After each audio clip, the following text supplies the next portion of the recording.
ശബരിമല സ്വർണം മോഷണത്തിൽ സന്നിധാനത്ത് ഹൈക്കോടതി നിയോഗിച്ച ജസ്റ്റിസ് കെ.ടി. ശങ്കരന്റെ നേതൃത്വത്തിൽ പരിശോധന തുടരുന്നു. ഇന്നലെ സ്ട്രോങ് റൂം പരിശോധന പൂർത്തിയായില്ല.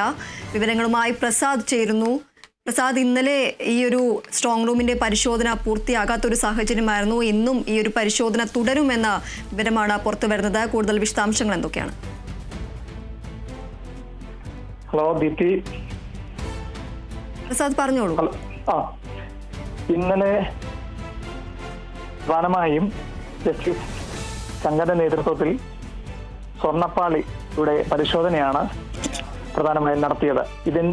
ഇതിനായി ചെന്നൈ ആസ്ഥാനമായി പ്രവർത്തിക്കുന്ന സ്മാർട്ട് ക്രിയേഷന്റെ പ്രതിനിധി സന്നിധാനത്ത് എത്തിയിരുന്നു. എന്നാൽ നമുക്ക് അവിടുന്ന് രഹസ്യമായി കിട്ടുന്ന വിവരത്തിന്റെ അടിസ്ഥാനത്തിൽ ശബരിമലയിലെ സ്ട്രോങ് റൂമിൽ സൂക്ഷിച്ചിട്ടുള്ള സ്വർണത്തിന്റെയും ചെമ്പിന്റെയും വെള്ളിയുടെയും അളവുകളിൽ പൊരുത്തക്കേടുണ്ടെന്നാണ് അറിയാൻ കഴിയുന്നത്. ഇതുകൊണ്ടാണ് സമയം നീട്ടിപ്പോകുന്നതെന്നാണ് അവിടുന്ന് കിട്ടുന്ന വിവരം. 2 ദിവസം കൊണ്ട് പൂർത്തിയാക്കേണ്ടത് ഈ അളവുകളിൽ കൃത്യത വരാത്തത് കൊണ്ടാണ് സമയദൈർഘ്യം നീളുന്നത്. ഇന്ന് ഉച്ചയോടുകൂടി ജസ്റ്റിസ് കെ.ടി. ശങ്കരന്റെ നേതൃത്വത്തിലുള്ള സംഘം പരിശോധന പൂർത്തിയാക്കി മലയിറങ്ങി ആറന്മുളയിലേക്ക് എത്താനാണ് സാധ്യത.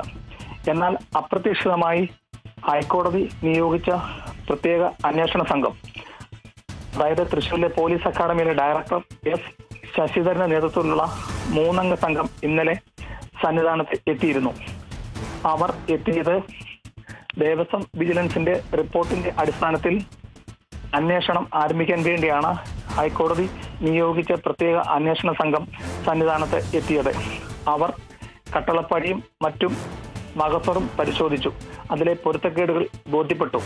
ദീപ്തി, ഇതിനകത്ത് ഒരു വ്യത്യസ്തത എന്ന് വെച്ചാൽ ദേവസ്വം ബോർഡിന്റെ വിജിലൻസിന്റെ റിപ്പോർട്ടിന്റെ അടിസ്ഥാനത്തിൽ ഈ അന്വേഷണ സംഘത്തിന് ഉദ്യോഗസ്ഥന്മാരുടെ പേരിൽ കേസ് ചുമത്താൻ പറ്റത്തില്ല.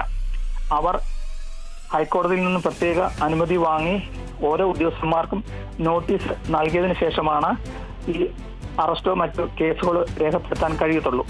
ഇതിന്റെ അടിസ്ഥാനത്തിൽ 3 അംഗ സംഘങ്ങളായി തിരിഞ്ഞിട്ടാണ് ഇപ്പോൾ നിലവിൽ 2 കേസുകൾ നമുക്ക് പരിശോധിക്കാൻ കഴിയുന്നത്.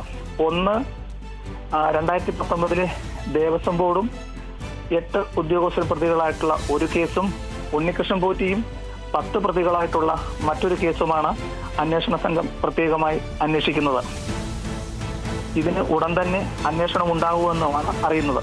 ഇന്ന് ഉച്ചയോടുകൂടി സന്നിധാനത്തെ കണക്കെടുപ്പ് പൂർത്തിയാക്കി തിരുവിതാംകൂർ ദേവസ്വം ബോർഡ് ആസ്ഥാനത്തെ, അതായത് ശബരിമല ഉൾപ്പെടെയുള്ള പ്രധാന ക്ഷേത്രങ്ങളിലെ സ്വർണം സൂക്ഷിച്ചിരിക്കുന്ന സ്ട്രോങ് റൂം പരിശോധിക്കാനാണ് നമുക്ക് ഒടുവിൽ കിട്ടുന്ന വിവരം. ദീപ്തി, ശരി. ശബരിമല സ്വർണം മോഷണത്തിൽ സന്നിധാനത്ത് ഹൈക്കോടതി നിയോഗിച്ച ജസ്റ്റിസ് കെ.ടി. ശങ്കരന്റെ നേതൃത്വത്തിൽ പരിശോധന തുടരുന്നു. ഇന്നലെ സ്ട്രോങ് റൂം പരിശോധന പൂർത്തിയായില്ല. പ്രസാദ് എം.ജിയാണ് വിവരങ്ങൾ നൽകിയത്.